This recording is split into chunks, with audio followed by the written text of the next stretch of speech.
ॐ अथ श्रीलक्ष्मी नामावली स्तोत्रम्।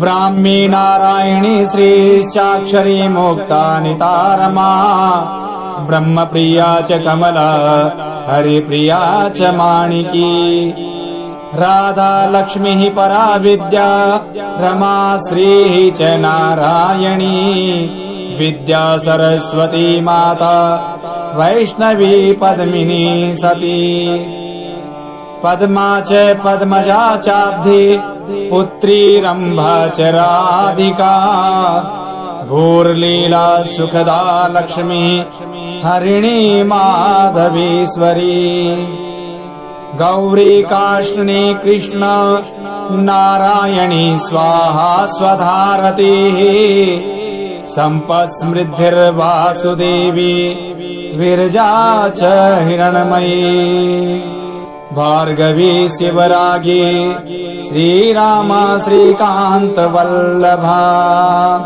फलश्रुति एतानि लक्ष्मी नामानि सदा प्रातः पठेद्धियः, स पुत्र पौत्रादियुक्तः श्रियम् आप्नोत्यनाशिनी। श्रीलक्ष्मी नारायण संहितायाम् श्रीलक्ष्मी नामावली स्तोत्रम् सम्पूर्णम्।